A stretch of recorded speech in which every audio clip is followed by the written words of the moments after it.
Colocou um automático aqui.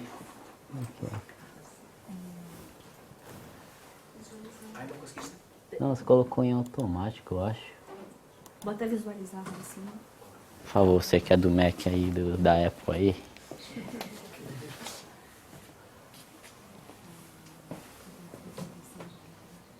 Não, entra em tela cheia, querida, então. Por que não vai Salta assim? pra trás? É. Porque aí ele vai saltar. Ele tá passando ele vai sozinho. saltar. É, tem que ser tela cheia. Então vai você Vai aqui lá. sem. Peraí, Quer visualizar a peraí. tela cheia?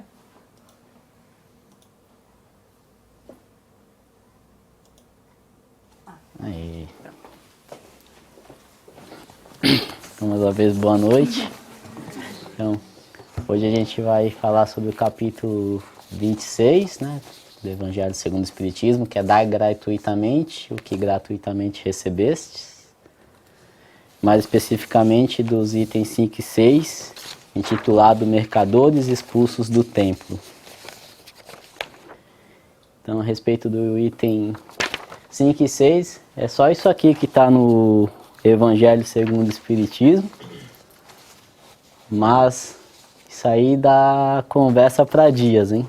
É um tema muito, para mim, né, um pouco complicado, não tão fácil de compreender. Assisti algumas palestras para tentar me ajudar. Tem uma palestra muito boa do Haroldo, que é intitulado Purificação do Templo, né? Porque a gente que é relacionado aos mercadores expulsos do templo, também é muito tratado como a purificação do templo, que é isso que Jesus estava fazendo quando ele teve essas ações que não foram exatamente como está escrito ali, né? Então o item 5 fala, né?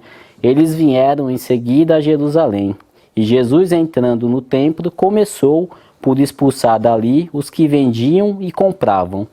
Derribou as mesas dos cambistas e os bancos dos que vendiam pombos, e não permitiu que alguém transportasse qualquer utensílio pelo templo. Então, a gente, na nossa pequenez, né, se a gente vai interpretar o que está escrito ali da forma como a gente teria agido, dá a entender que ele entrou lá fazendo, né, um estardalhaço, né, derrubando tudo e gritando, mas todos os outros ensinamentos que a gente teve de Jesus mostra que ele não era dessa forma, né? Então, com certeza, não foi com essa agressividade que Jesus agiu quando adentrou no templo, né?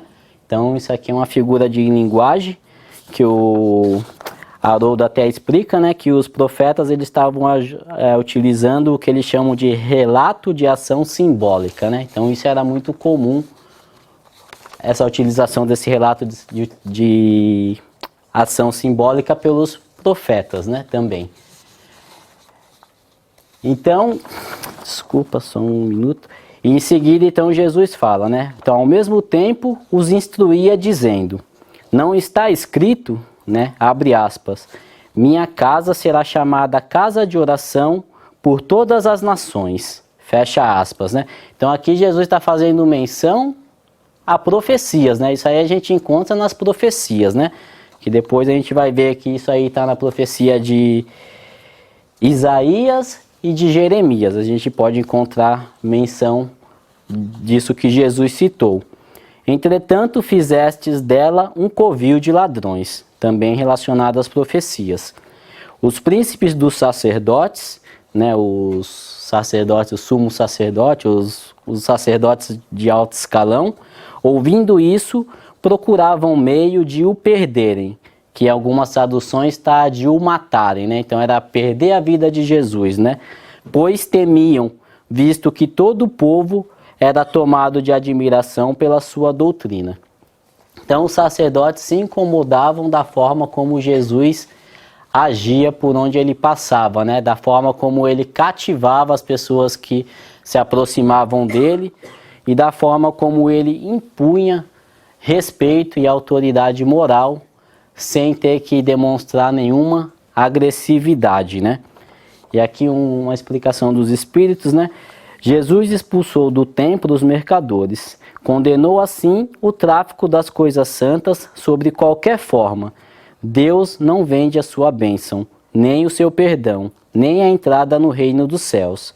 Não tem, pois, o homem o direito de lhes estipular preço.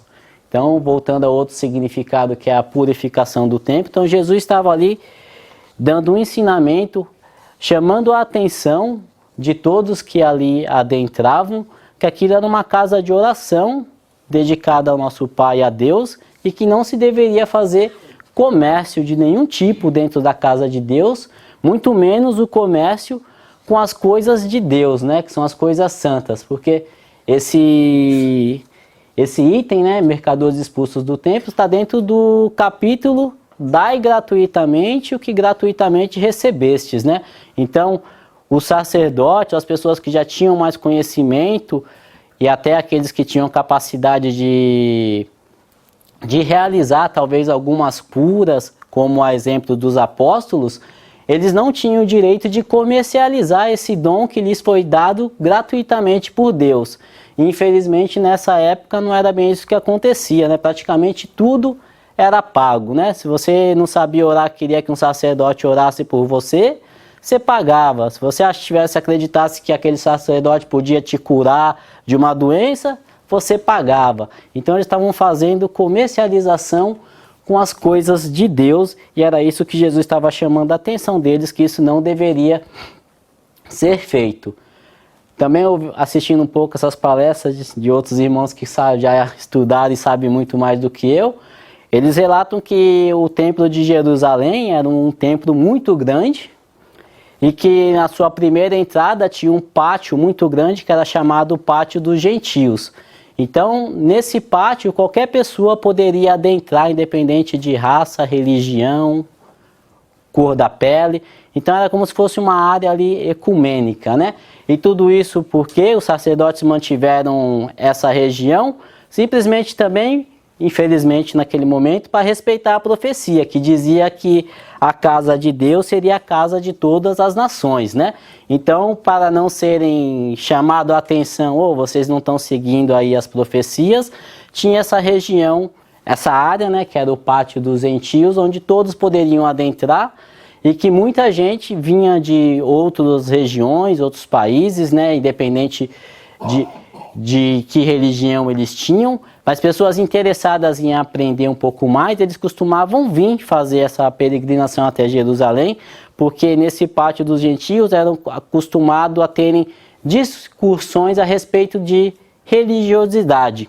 Muitos deles vinham com a curiosidade de entender o que era essa crença de um Deus único, né, que já era praticada pelos judeus. Então, muitos irmãos que às vezes cultuavam deuses, eles vinham com o interesse de entender o que é a crença desse Deus único e aprender um pouco mais com ele a respeito do que eles entendiam sobre espiritualidade.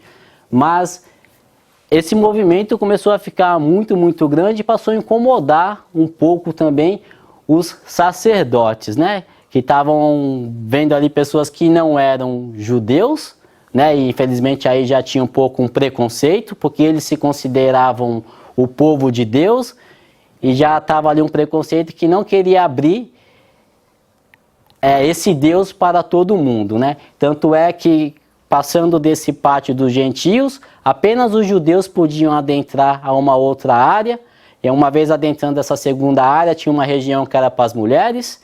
Após essa área tinha uma outra área que aí só os homens podiam adentrar, e depois uma outra área que só os sacerdotes, e uma outra área que só o sumo sacerdote, né? Mostrando aí a hierarquia, né, do falso poder do homem, né, cada um se sentindo melhor do que o outro, né? E como isso começou a incomodar os sacerdotes, né, esses povos de outras religiões adentrando aquela área que eles consideravam apenas deles, pois era um povo escolhido por Deus, né, segundo o que eles acreditavam, eles passaram então a permitir que outras coisas fossem praticadas nessa área, nessa área que era a Praça dos Gentios. Começaram a permitir então que lá houvesse o comércio, né? Então era o comércio, a troca de dinheiro, porque vinham pessoas de outras regiões com as suas moedas de cada região, mas dentro do templo só podia se utilizar a moeda de Jerusalém. Então eles eram obrigados a trocar. Então lá tinha os banqueiros que eles trocavam as moedas para poder fazer comércio lá dentro. tinha também os vendedores de animais, porque infelizmente nessa época eles já tinham começado a praticar sacrifícios. Então, sacrifícios para tudo, para curar a doença de alguém, do que eu ouvi quando um filho nascia era obrigado a oferecer, se não me engano, tipo pombas, pássaros, né, para representar que chegou uma nova vida. Então, já tinha o comércio também de animais e sacrifícios. E isso era uma coisa que incomodava as pessoas que vinham em busca de aprendizado. Antigamente as pessoas iam lá, tinham apenas conversas edificantes sobre a espiritualidade e do nada aquilo não era mais um lugar de comunicação sobre a espiritualidade, mas sim um grande mercado. Imagine pessoas fazendo barulho de tanto quanto era tipo, um vendendo animal, outro trocando dinheiro. Então não era mais uma casa de Deus como deveria ser. Então é por isso que Jesus adentra lá, não agindo exatamente dessa forma com ignorância e com braveza, mas chamando a atenção, né? E lembrando a eles, não está escrito que a minha casa seria a casa de oração e de todas as nações? Então era isso que Jesus chamava a atenção para eles. E aí eu aproveitei também, né, fui buscar um pouco aqui. Infelizmente eu não tenho muito costume de estar abrindo a Bíblia não, né, mas fui buscar na Bíblia ver um pouquinho mais quais que são as profecias relacionadas a essa passagem, né? Então eu estou utilizando aqui a Bíblia de Jerusalém como referência. E aqui em Isaías, né, na terceira parte do livro de Isaías, no capítulo 56, né, começa com a promessa aos estrangeiros. Assim diz Yahvé, né? Eles se referiam aqui muito na Bíblia, que Yahvé seria Deus, né? Assim diz Yahvé, observai o direito e praticai a justiça, né? Observai as leis de Deus e praticai a justiça, porque minha salvação está prestes a chegar e minha justiça a se revelar. Talvez para mim aqui falando Jesus, né? Vindo nos trazer a salvação e revelar a justiça de Deus, como que ela realmente age. Feliz o homem que assim procede, o filho de homem que nisto se firma, né? Em observar a lei de Deus e praticar a justiça. E que guarda o sábado e não o profana. E que guarda a sua mão de praticar o mal, né? Então já aqui abolindo a prática do mal. Não diga o estrangeiro que se entregou a Yahvé. Naturalmente Yahvé vai excluir-me de seu povo. Então aqui é o que o estrangeiro diria, né? Aqui, como Yahvé está falando, Deus está falando, não diga o estrangeiro que se entregou a Yahvé. O estrangeiro aqui que ele fala é quem não era judeu.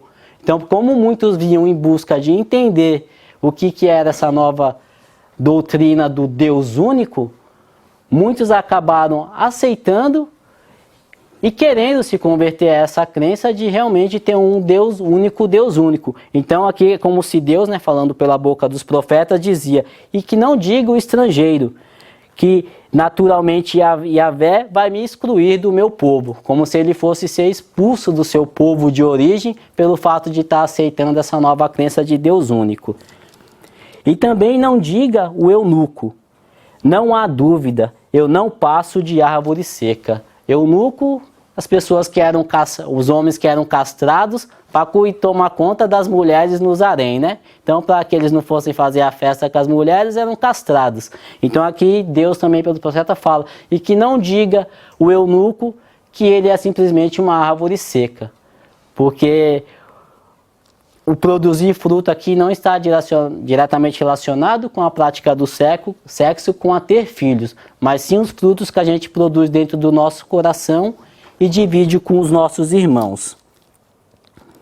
Pois assim diz Yahvé aos eunucos que guardam meus sábados e optam por aquilo que me é agradável, permanecendo fiéis à minha aliança. Eu lhes darei na minha casa, dentro dos meus muros, monumentos e nomes mais preciosos do que teriam com filhos e filhas. Então, respeitar as leis de Deus, respeitar ao próximo como a si mesmo, né? Seguindo os ensinamentos de Jesus, é muito mais importante do que ter um filho ou ter uma filha e ser uma pessoa que não cumpre a lei de Deus, né? Que tem aí o egoísmo no coração e pratica tudo aquilo que vai contra os ensinamentos de Deus. Quanto aos estrangeiros ligados a Yahvé para servi-lo, para amar o nome de Yahvé, tornar-se servos seus, todos aqueles que observam o sábado sem profaná-lo, firmemente ligados à minha aliança, trá-lo-eis ao meu monte santo e os cobrirei de alegria na minha casa de oração. Então, todo aquele que procura a Deus é sempre muito bem-vindo. Seus holocaustos e seus sacrifícios serão bem aceitos no meu altar. Como efeito, minha casa será chamada casa de oração para todos os povos. Então aqui Deus falando pela boca dos profetas que a casa dele é uma casa para todos, sem distinção. E que os holocaustos e os sacrifícios feitos por cada um para ir de encontro a Deus, a ele será muito gratificante e será visto com muitos bons olhos, né? Porque a gente às vezes para procurar a Deus, a gente deixa um pouquinho para trás a nossa família atual, né? Muitos da nossa família às vezes não aceitam a nossa busca por algo mais, a nossa busca por entender a religiosidade, principalmente quando a gente fala de espiritismo, né?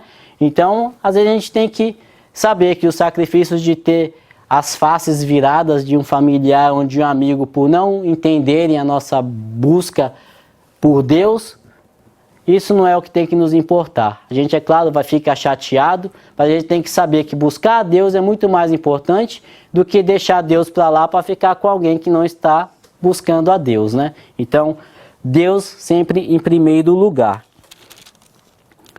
Oráculo do Senhor Yahvé, que reúne os dispersos de Israel. Reunirei ainda outros, outros aqui, na explicação, na nota aqui, ele está falando desses outros, está fazendo menção aos estrangeiros e ao eunuco, né? Porque aqui, né? Reunirei ainda outros. Quem era que já estava reunido? Os judeus, quando Moisés trouxe eles do Egito, né? Para sair da escravidão, e lhes prometeu, né, a terra prometida, né? Então ali ele já reuniu um povo que acreditava num Deus único, né? E reuniria ainda outros, então, que seriam os estrangeiros e o eunuco aqui na passagem, né? Que veriam adentrar essa família de acreditar num Deus único, né? Reunirei ainda outros, com aqueles que já foram reunidos. Vós todos, animais do campo, vinde, refestelar-vos e todos vós animais do bosque. Então, Deus convida a todos os seres humanos e todas as criaturas que são parte da sua criação. Então, aqui em Isaías já fazendo uma menção do que Deus espera de nós, todos unidos num único pensamento, que é acreditando em Deus e tentando fazer observação e prática das suas leis, né? Observar o que é direito e praticar a justiça. Aí depois aqui em Jeremias, a gente também tem menção com relação a isso, né? Então, em Jeremias, no capítulo 7, né? Que aqui fala o oráculo proferindo sobre tudo no templo de Joaquim. Então, o culto verdadeiro. Daí tem uma nota, o culto fala sobre o culto verdadeiro e o ataque contra o templo. Então começa assim, né? A palavra que foi dirigida a Jeremias da parte de Yahvé. Posta-te à porta do templo de Yahvé e anuncia ali esta palavra e dize. Aí então Jeremias aqui indo de frente ao templo e falando para quem estava lá, né? Escutai a palavra de Yahvé, vós todos, judeus, que entrais por estas portas para adorardes Yahvé. Assim disse Yahvé dos exércitos, o Deus de Israel: melhorai os vossos caminhos, as vossas obras, e eu vos farei habitar neste lugar. Então aqui convidando a reforma íntima, né? Convidando eles a deixar a prática do mal de lado, deixar a prática de tantas guerras, né? Que está aqui chamando o exército. Geralmente o exército, quem está servindo no exército, infelizmente está ali na linha de frente, né? Fazendo guerras. Então ele está pedindo aqui para melhorar, para melhorar os vossos caminhos. Olha por onde você está seguindo, né? E se você observar isso, eu vos farei habitar neste lugar, na terra prometida, né? Talvez a terra aí da regeneração, né? Que desde lá que eles estão nos avisando. Então, não vos fieis em palavras, não vos meteis, não se envolvam em palavras mentirosas, dizendo: este é o templo de Yahvé, templo de Yahvé, templo de Yahvé. Porque se realmente melhorardes os vossos caminhos e as vossas obras, se realmente praticardes o direito, cada um com o seu próximo, né? Desde lá, hein, Jesus tanto falou, né, da prática de respeitar, tratar o próximo como a si mesmo, né? Mas não precisou Jesus vir, né? Antigamente já tinham nos falado isso, né? Se não oprimirdes o estrangeiro, né? Se não for racista, né, preconceituoso, achando que só você, judeus, é o povo escolhido. Se não oprimirdes o estrangeiro, o órfão e a viúva, se não derramardes sangue inocente neste lugar, e não correrdes atrás dos deuses estrangeiros para a vossa desgraça, então eu vos farei habitar neste lugar, na terra que dei a vossos pais há muito tempo e para sempre. Então aqui, ele já falando naquela época, não vá perseguir aqueles que não têm a mesma crença que você. A indulgência, respeite a cada um no seu tempo. E mesmo com tudo isso aqui, a gente viu o que as nossas religiões fizeram há séculos passados e o que algumas religiões ainda fazem hoje, né? A falta de observação de tudo que já está escrito aqui há séculos, há milênios, né? Eis que vós vos fiais em palavras mentirosas, que não podem ajudar. Não é assim?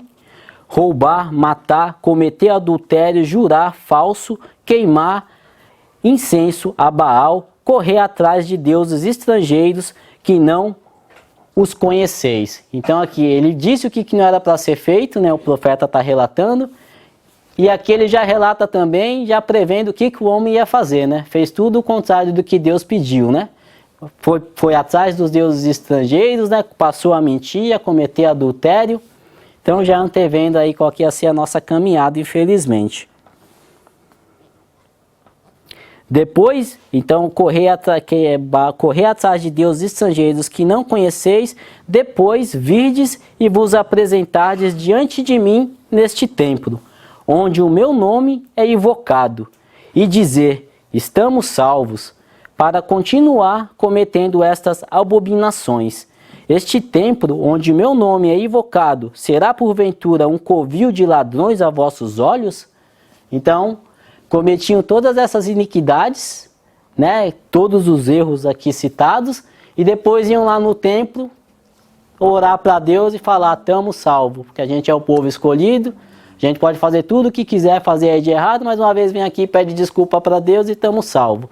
E aí na época, quando Jesus adentrou no templo e fez tudo isso aí, tinha a prática também de quê? De se pagar pelos seus pecados, né? Ó, pequei, vai lá, dá dinheiro, joga a moeda na fonte e seus pecados estão absorvidos, né? Então desde lá também já começou essa prática de se comprar a salvação, né? Tudo aquilo que Deus não esperava de nós. Mas eis que eu também vi o oráculo de Yahvé. Então aqui Deus falando: eu estou vendo tudo o que vocês estão fazendo. E depois a meu lugar em Silo, onde eu, outrora, fiz habitar o meu nome, e vede o que lhe fiz por causa da maldade do meu povo, Israel. Então aqui ele fala para olhar em Silo, né? Então aqui, ó, o santuário de Silo, residência da arca, fora destruído pelos filisteus.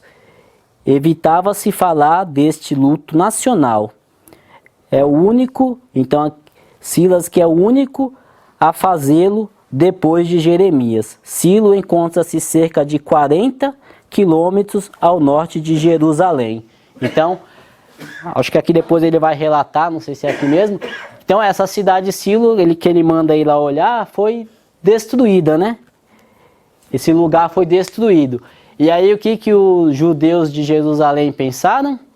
A gente realmente é o povo escolhido, com a gente não acontece nada. Aqui pertinho, a 40 quilômetros, pode algo ser destruído, ou aqui do lado, mas a gente não, porque a gente é o povo escolhido. A arrogância de achar que eles estavam acima de tudo. E aqui Deus manda eles ir olhar, ó, vai ver o que eu fiz lá também, pela falta de respeito às minhas leis. E ver se aprendam com o erro do outro, né? A gente não precisa errar para aprender. A gente vê alguém errando, que a gente aprenda com o erro do outro. Então aquele já estava dando a dica, né?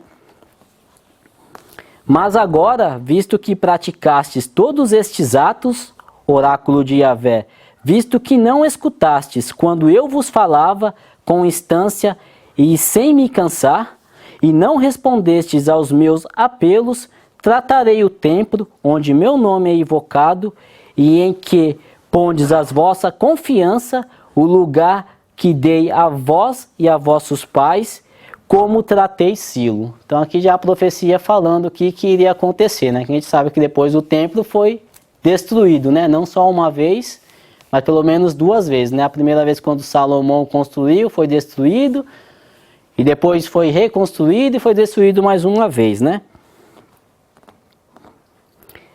Eu vos expulsarei da minha presença, como expulsei todos os vossos irmãos e toda a raça de Efraim. Então, lembrando o que acontece com todos os povos que não fazem respeito e observação às leis de Deus, né? Se deixam levar pela preponderância, né? Pela arrogância, esquecendo que somos todos irmãos. E Deus mostra aí que a punição chega, o que a gente chama de punição, né? É simplesmente Deus cobrando os nossos equívocos, as nossas faltas. Daqui temos uma passagem, os deuses estrangeiros, mas tu não intercedas por este povo e não eleves em seu favor nem lamentos, nem preces. Não insista junto a mim, porque não te ouvirei. Então, para não levantar nem preces com relação aos deuses estrangeiros. Deuses estrangeiros ao povo que cultuava vários deuses, né? Então, lembrando, vamos focar aqui no que é o certo, que é a crença no Deus único, a crença no nos amarmos uns aos outros, nos ajudarmos constantemente. Não vês o que fazem nas cidades de Judá e nas ruas de Jerusalém? Os filhos ajuntam a lenha, os pais acendem o fogo e as mulheres preparam a massa para fazer tortas à rainha dos céus. Depois fazem libações a deuses estrangeiros para me ofenderem, né? Então, tipo assim, viviam em comunhão, se diziam aderentes a essa doutrina de um Deus único, mas começaram a praticar as oferendas a deuses estrangeiros, né? Teve essa mistura aí, quando fugiram daquilo que Moisés, né, tentou implementar na crença do Deus único, mas depois, quando passou, se esqueceram da escravidão, de todo o sofrimento que passaram a se debandear e a praticar novamente os cultos a deuses, né, a boi, seja lá o que for, fugindo de tudo aquilo que Deus esperava da gente, né? Não será a eles mesmos para a sua própria vergonha? Por isso assim disse o Senhor Yahvé, eis que minha ira ardente se derramará sobre este lugar, sobre os homens, sobre os animais, sobre as árvores do campo, sobre os frutos da terra. Ela arderá e não se extinguirá.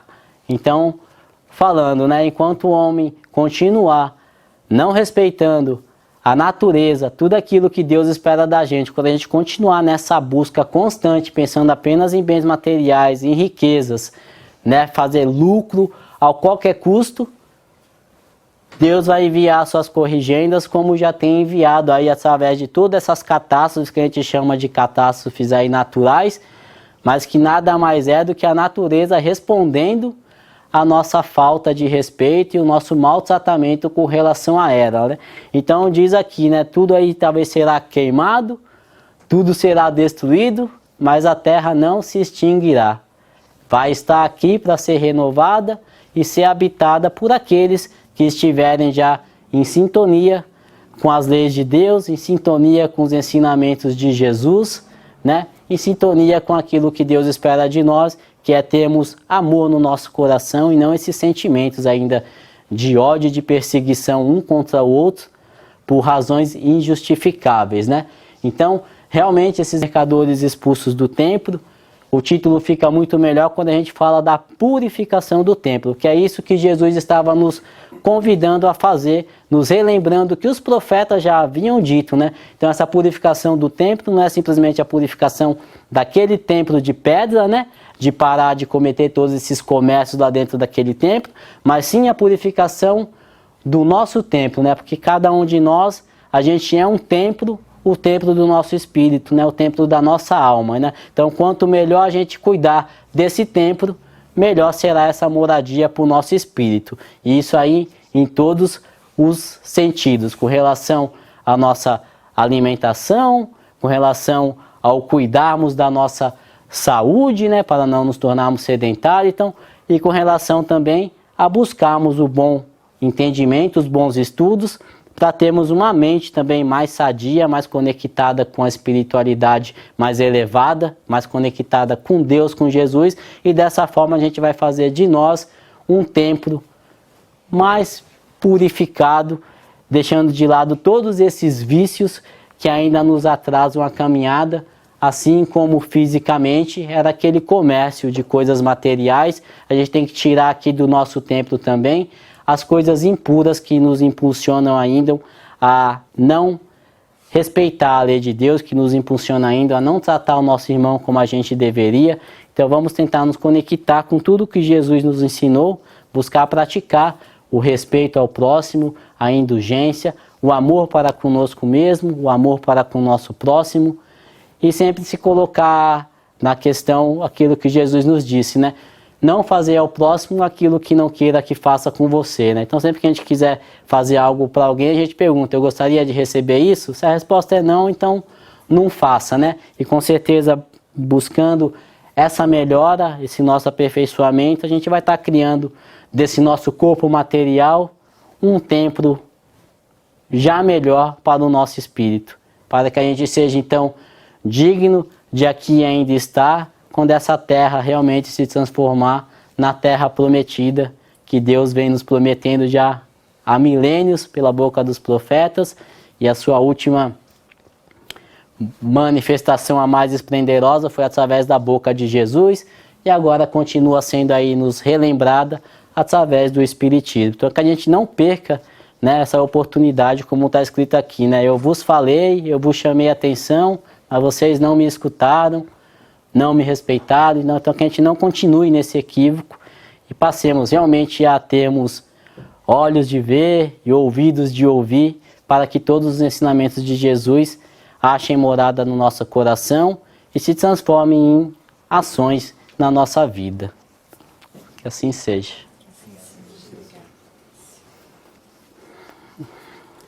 Querido Pai da vida, querido Mestre Jesus, mais uma vez, obrigado pela oportunidade de estarmos reunidos em Teu nome. Mais uma vez, obrigado pela oportunidade de buscarmos adentrar aos Seus conhecimentos, às Suas leis, que cada vez mais o Senhor acalente os nossos corações e inspire as nossas mentes para que possamos entender de forma melhor tudo aquilo que o Senhor nos envia através das mensagens dos profetas e do nosso querido Mestre Jesus, e que dessa forma a gente consiga permanecer no caminho do bem, buscando praticar a nossa reforma íntima, buscando sermos pessoas melhores do que fomos antes, buscando sermos dignos de aqui continuarmos quando essa terra já for uma terra melhor. Que a gente consiga apagar desse nosso planeta todas as bordas imaginárias, realmente enxergando que não há nações, mas uma única nação, a nação terráquea, e que faz parte da nação universal. Que a gente consiga enxergar dessa forma para que o nosso mundo, o quanto antes, se transforme num mundo melhor, mais harmonioso, onde nos preocupemos em ter a sua evolução de maneira homogênea e não desigual, como infelizmente ainda hoje acontece.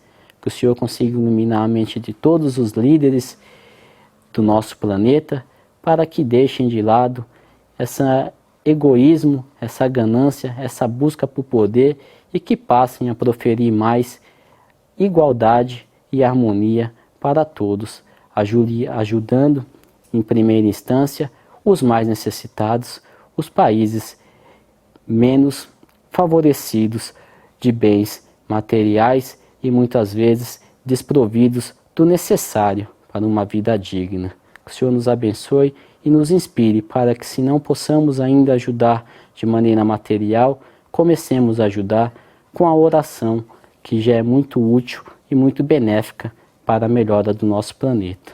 Que assim seja.